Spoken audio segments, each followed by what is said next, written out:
देखो आज का टॉपिक है ज्ञान के प्रमुख स्रोत। ज्ञान के प्रमुख स्रोत, main sources of knowledge. Topic का नाम क्या है? ज्ञान के प्रमुख स्रोत। ज्ञान के प्रमुख स्रोत यानी कि मेन सोर्सेस ऑफ नॉलेज। यानी कि हमें ज्ञान कहाँ कहाँ से प्राप्त होता है, हम ज्ञान को कैसे प्राप्त कर सकते हैं, ज्ञान को प्राप्त करने के कौन कौन से साधन हैं, ये चीजें आज हम पढ़ेंगे। ठीक है, तो ज्ञान के जो स्रोत हैं वो 4 प्रकार के सोर्सेस ज्ञान के बारे में बताया गया है कि ज्ञान को हम 4 तरीके से प्राप्त कर सकते हैं। यानी कि ज्ञान को प्राप्त करने के 4 मेन स्रोत हैं। और वो मेन स्रोत कौन से हैं? पहला है इंद्रिय अनुभव। इंद्रिय अनुभव के माध्यम से जो ज्ञान हम प्राप्त करते हैं उसे हम इंद्रिय अनुभव कहते हैं। दूसरा है साच, यानी कि साच के माध्यम से जो ज्ञान प्राप्त किया जाए वो है ना, साच के माध्यम से। तो दूसरा है आपका साच, तीसरा है आपका तर्क, तर्क आधारित जो ज्ञान हम प्राप्त करते हैं। ठीक है, और चौथा है अपना आपका अंतःप्रज्ञा। अंतःप्रज्ञा यानी कि अंतःप्रज्ञा के माध्यम से जो ज्ञान प्राप्त किया जाए। समझ गए ना? तो अब इसको विस्तार से समझते हैं कि ये है क्या। ठीक है, पहला है इंद्रिय अनुभव। देखो मैंने इसमें बताया है आपको कि मनुष्य ज्ञानेंद्रियों के माध्यम से, मनुष्य ज्ञानेंद्रियों के माध्यम से ही संसार की समस्त वस्तुओं के संपर्क में आता है।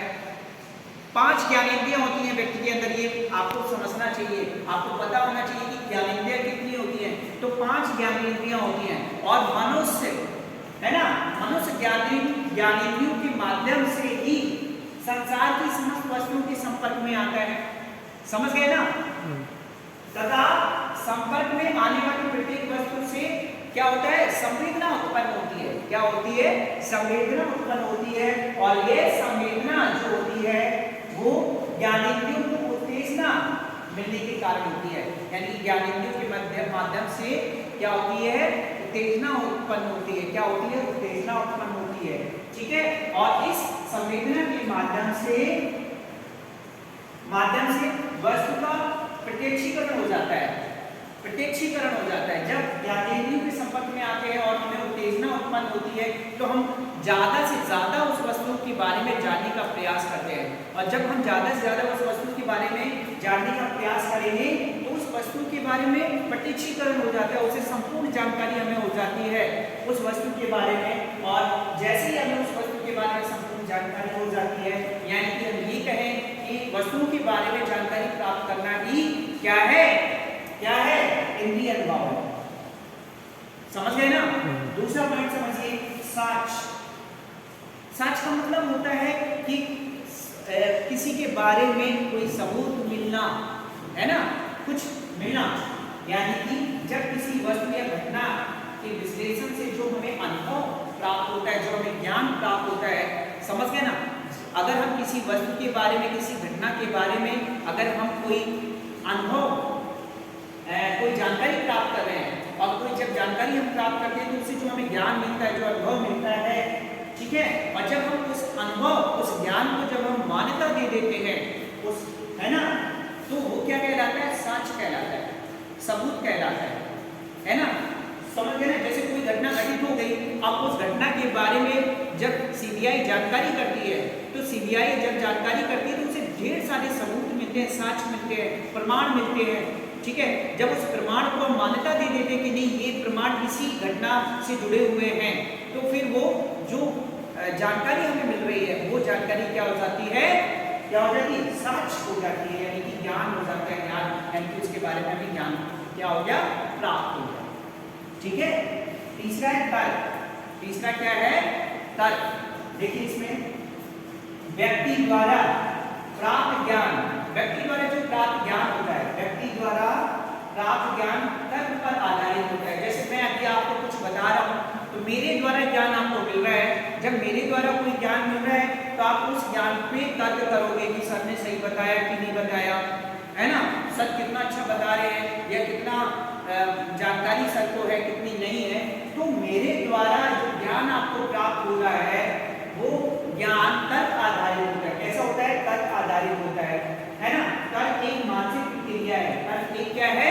मानसिक प्रक्रिया प्रक्रिया है, क्योंकि आप मेरे साथ तर्क करेंगे, आप किसी और के साथ तर्क करेंगे, तो तर्क एक मानसिक प्रक्रिया है, यानी कि अनुभव के द्वारा हमें जो संवेदनाएं प्राप्त होती हैं, ठीक है, उनको तर्क द्वारा संगठित करके ज्ञान का जब निर्माण किया जाता है तो वो ज्ञान तर्क आधारित होता है। कैसा होता है? तर्क आधारित होता है, ठीक है, समझ गए ना। और वो ज्ञान बाद में क्या हो जाता है? वैध हो जाता है, समझ गए ना। चौथा है अंतःप्रज्ञा। अंतःप्रज्ञा से तात्पर्य क्या है?